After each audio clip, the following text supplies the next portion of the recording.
Sound of Freedom is smashing it at the box office and is being attacked continually by the mainstream. Is that because it's a box office success? Is it because of QAnon conspiracy theories? Is it because it's a new emergent business model? Or does the establishment have something more serious to hide? How has Sound of Freedom become such a success? Let me know why you went to see it. Is it because of the subject matter? Is it because you're excited that films are getting made that have a different relationship with the audience? We met with Jim Caviezel and Tim Ballard, and I'll show you an exclusive part of that conversation later. But first, let's try and understand the success of this film and have a little look at it together. Why are you doing it?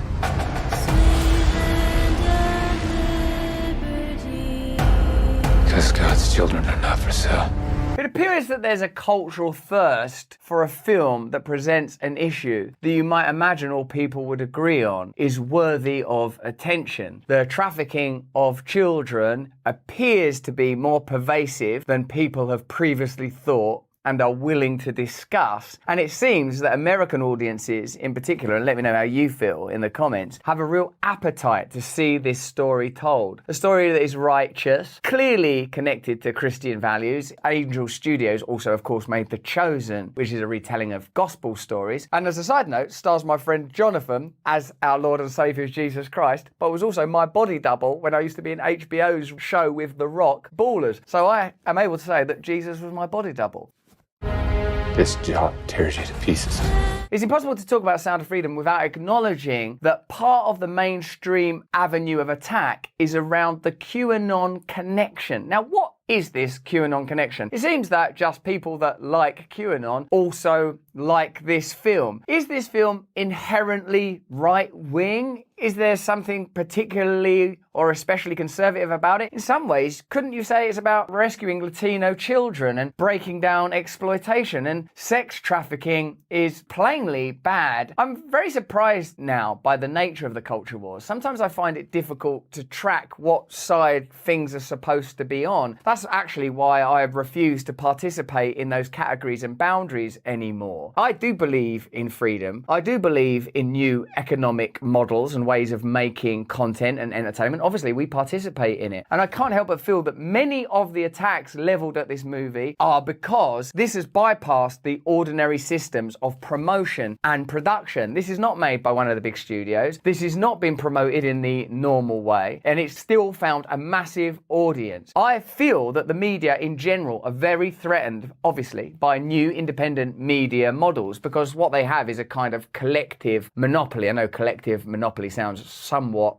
paradoxical, but what I mean is there's a sort of an easy tension between the media superpowers that make television and movies, and if you start to find ways where you can make content and say, look, we don't care if this is a popular subject or if you presume it has affiliations with particular political persuasions, which by the way are allowed. People are allowed to be conservative, people are allowed to be Republican, people are allowed to be right-wing, just the same way as people are allowed to be Democrat, people are allowed to be liberal, people are allowed to be progressive. These things shouldn't be oppositional because if they are, that is tyranny. My assumption is that the mainstream media, as with our kind of content, doesn't like the emergence of this type of model. The same way that the mainstream attacked Joe Rogan during coronavirus because of his outspoken stance on health, alternative medicines, and his willingness to have a variety of conversations on the subject of coronavirus and the handling of the pandemic. They obviously opposed the content, but they oppose even the concepts of Joe Rogan. They don't want there to be a Joe Rogan. Joe Rogan is a real thorn in the side. This is comparable, I think. I really hope that the reason this film is receiving all of these criticisms and attacks is not because there's institutionalized sex trafficking to a degree where people don't want it spoken about. That's a terrifying concept to me. What is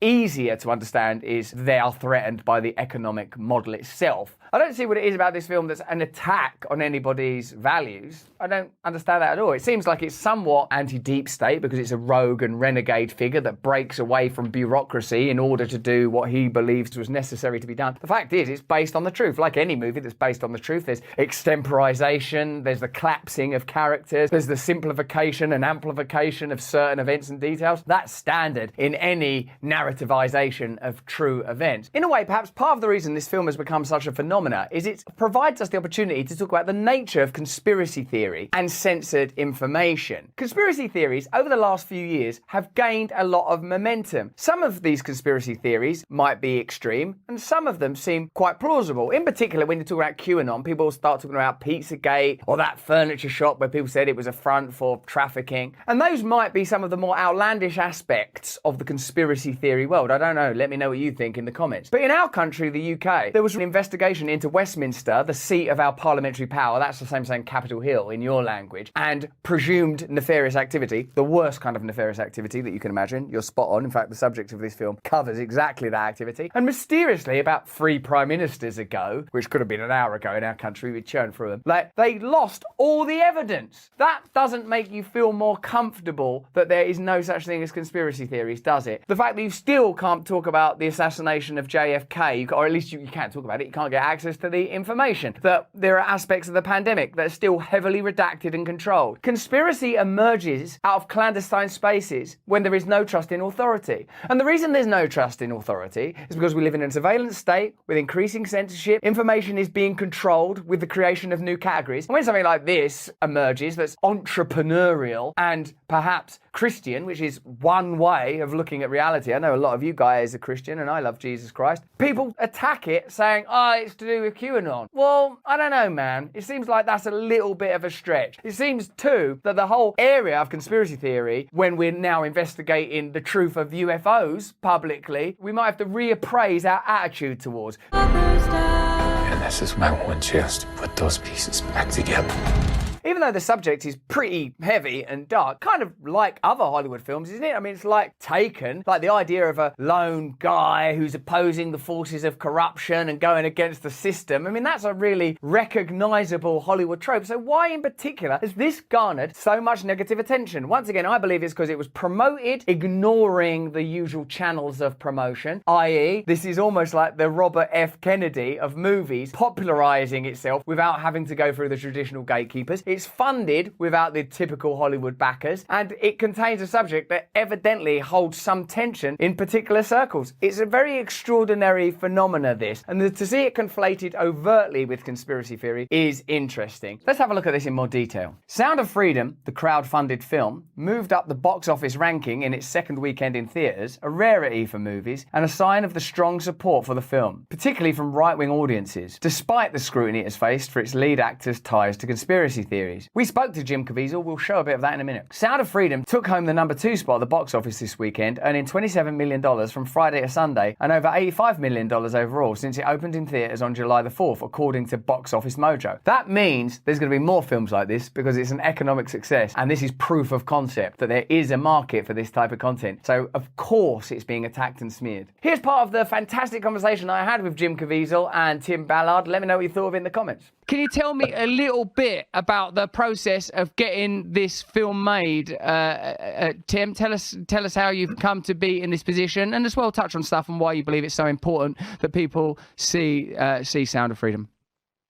Yeah, great. So I spent 12 years as a special agent, undercover operator, and I would get deeper and deeper as the years went on, trying to find the root of the problem. Eventually started getting overseas and started doing overseas operations. And in 2012, 2013, I was working a case in Colombia, got further than I was supposed to get, and they said, come home.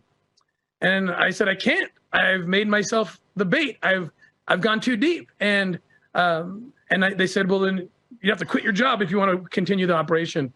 And I did. It was a very difficult decision. And we went ahead, and my wife and I decided to quit, and we finished the operation as, private citizens, if you will.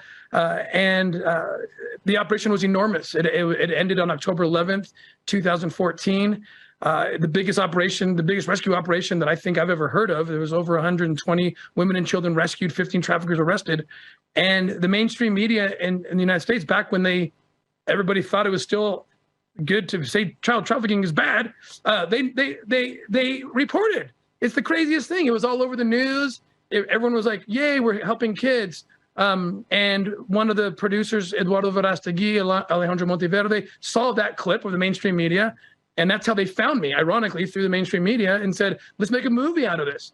9 years later, the same mainstream media is acting like, well, I don't think it really happened. Or it's the most bizarre twist of events. But that's how it got started. And they came to me and said, who do you want to play you in the film?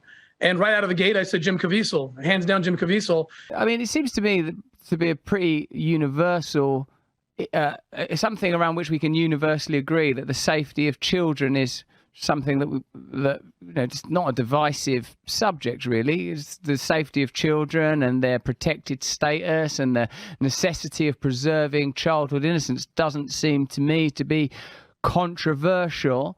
And so and obviously I can't ask you what the views of other people were, but what's your motivation in making this film, Jim? Is it that you were compelled by the story, compelled by the issue? Does your own, I'm assuming you're Christian, Jim, was your own Christianity a factor? And do you think it's a particularly Christian story?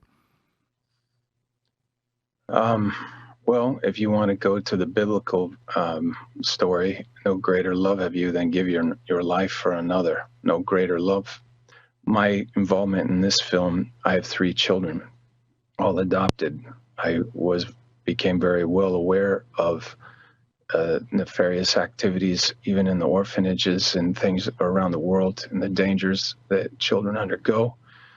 And and so I feel like I would, in a heartbeat, give my life for my family or my children, and felt that the dangers that they're going to undergo now, and especially within the media that is not giving the truth of what's happening or ignoring it, that I felt that this might be able to do something. And Tim, who's an incredibly special human being, sought me out for this because he saw the passion and he saw the Count of Monte Cristo, and those were 2 films he liked. And I didn't think, being an actor when I was younger, that this is where I was going to end up. But there was something there that was, doing the passion was like climbing Mount Everest on the hardest side of the mountain. And, I used to do comedies, Russell. Did you know that? It seems like a stretch today, mate. It sounds like you've got the weight of the world on your shoulders. So, plainly, Sound of Freedom has ruffled some feathers. It's caused some consternation and concern. Is that because of the economic model, or is that because of the subject? Maybe it's a little bit of both. But that's just what I think. Why don't you let me know what you think in the comments below?